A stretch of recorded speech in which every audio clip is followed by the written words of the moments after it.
అప్పనంగా కట్టబెడుతున్నారని వైసీపీ ఎమ్మెల్సీలు ఆరోపించారు. భూములు ఇవ్వకపోతే సంస్థలు వస్తాయా అని ప్రభుత్వం ప్రశ్నించింది. రాష్ట్రంలోని యువతకు ఉద్యోగాలు ఎలా వస్తాయని ఆగ్రహం వ్యక్తం చేసింది.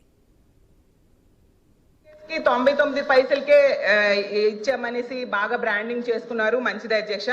అయితే టీసీఎస్ అంతకి ఇవ్వాలని డిమాండ్ చేసిందా లేదా ప్రభుత్వమే ఆఫర్ చేసిందా తెలియదు కానీ అధ్యక్ష, ఐటీ కంపెనీలకు ఇస్తామని చెప్పి రియల్ ఎస్టేట్ కంపెనీలకు అయితే భూములు అత్యంత తక్కువ ధరలకైతే ఇచ్చేస్తున్నారు అధ్యక్ష. ఇప్పుడే చెప్పినట్టుగా రహేజా డెవలపర్స్ కి 99 పైసలకేమో 27 ఎకరాలు కట్టబెట్టడం జరిగింది అధ్యక్ష. అలాగే అడ్రస్ లేని వర్సా కంపెనీకి డెడ్ చీప్ గా 3,000 కోట్ల రూపాయల భూమిని కట్టబెట్టాలని ట్రై చేశారు అధ్యక్ష.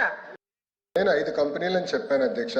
6వ కంపెనీ పేరు మేడం గారు ప్రస్తావించారు. ఆధారాలు పెట్టమన్నాడు హౌస్ ఆరోపణలు చేసి బయటకు వెళ్తాను. మేడం గారిని ఇప్పుడు ఆధారాలు పెట్టమని లేటెస్ట్ చేస్తూ విత్డ్రా ద స్టేట్మెంట్ అధ్యక్ష. అంతేగాని ఉర్సాక్ మేము ల్యాండ్ ఎక్కడ ఇచ్చావు అధ్యక్ష? We are not given. మేము ఇవ్వలేదు అధ్యక్ష. చాలా స్పష్టంగా నేను చెప్పాను, 5 కంపెనీలకే ఇచ్చానని చెప్పాను.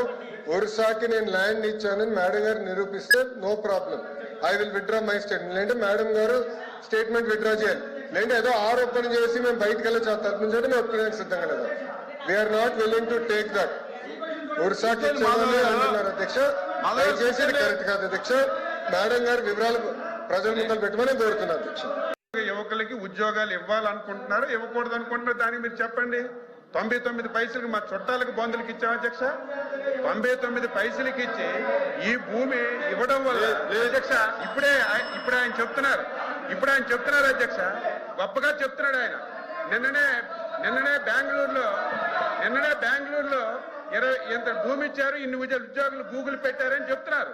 భూమి ఇస్తే వస్తారు అధ్యక్ష.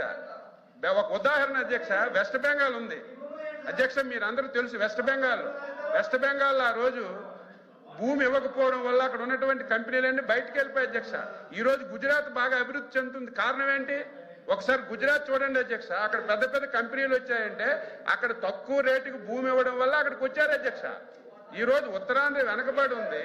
ఆ ప్రాంతానికి ఎక్కువ మందికి ఉపాధి కల్పాలి, ఉద్యోగాలు కావాలని దృష్టి పెట్టి పాలు ఏలు పెట్టుకుని పెడుతుంటే దాన్ని అభినందించవలసింది పోయి దాన్ని కూడా విమర్శిస్తున్నారు అధ్యక్ష.